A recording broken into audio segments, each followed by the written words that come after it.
చేయగలిగేది ఏమి లేదు. ఎందుకంటే ఇవాళ ఈ పనులన్నిటికీ పెట్టుబడిదారులు గ్రామీణ ప్రాంతాల్లో ఉన్నటువంటి పేద మధ్యతరగతి కుటుంబాల్లోని సర్పంచులు, ఎంపీటీసీలు. ఇక వాళ్ళ మనుగడే ప్రశాంతం అయిపోయేటప్పుడు ప్రభుత్వాన్ని అడగకుంటే ఎలా, అడిగితే బాధపడితే అది జవాబు కాదు. వాళ్ళ నిధులు వాళ్ళు విడుదల చేయాలి, వాళ్ళ మనుగడని కాపాడాలి. ఇంకా మొదటి 2 సంవత్సరాల్లోనే ఉన్నాయి ఈ పంచాయతీలు, ఇంకా 3 సంవత్సరాల సమయం ఉండాలి. ఇప్పుడే ఈ పరిస్థితుల్లో ఉంటే ఇంకా 3 సంవత్సరాల కాలం ఈ స్థానిక సంస్థలు ఎలా మనుగడ సాధిస్తాయి, ఎలా వాటి పరిపుష్టిని కాపాడగలుగుతారో ప్రజాప్రతినిధులుగా ఉన్న వాళ్ళకి ఇది ఒక ప్రశ్నార్థకం. జిల్లా పరిషత్కి రావాల్సిన ఆర్థిక ఎవరు మాత్రం ఏం చేయరు. కాబట్టి ఇవన్నీ ప్రశ్నించేదానికి బాధపడేది కాదు, కానీ సమస్యల పరిష్కారానికి మరి ఇవాళ అధికారంలో ఉన్నటువంటి వాళ్ళు పని చేస్తే దానికి న్యాయం చేసిన వాళ్ళు అవుతారు. కానీ మమ్మల్ని అడిగారా, మమ్మల్ని ప్రశ్నిస్తారా అని దించుకుంటే ఏం కాదు. కాబట్టి జరిగే ఒక్క మండలంలోనే ఈ విధంగా ఉంది.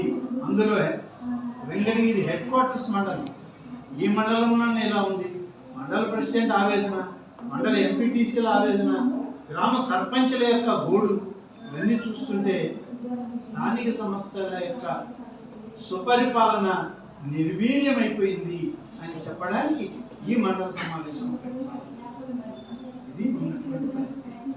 నేను వేరే కార్యక్రమాల్లో వచ్చే కార్యక్రమం ఉందంటే వస్తే ఇది వాస్తవాన్ని తెలుసుకోవడం జరిగింది.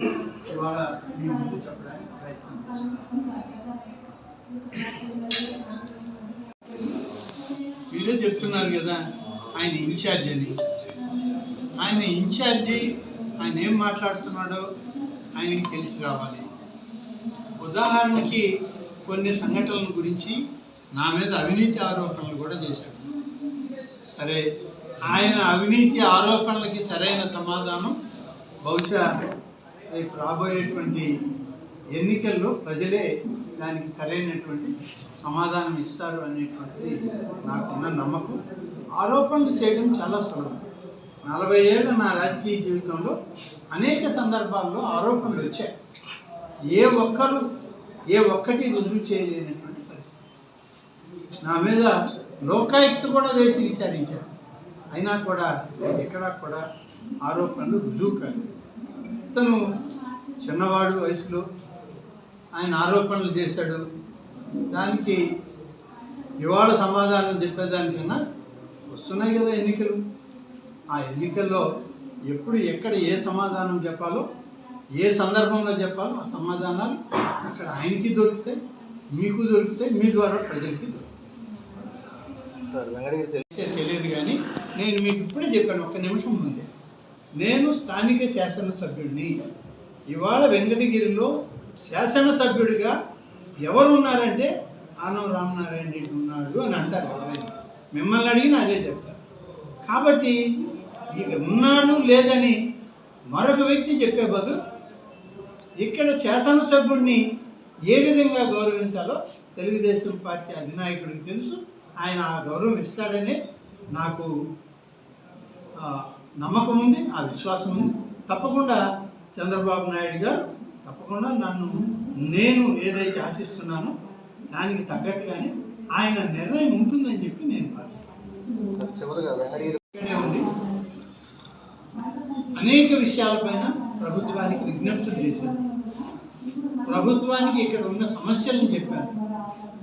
ఎన్ని సమస్యలు ఎన్ని దఫాలుగా మనం అందరం మాట్లాడుకొని మీ అందరి సమక్షంలోనే లేఖలు తయారు చేసి ఎత్తుకుపోయి సాక్షాత్తు రాష్ట్ర ముఖ్యమంత్రి గారికి ఇచ్చారు.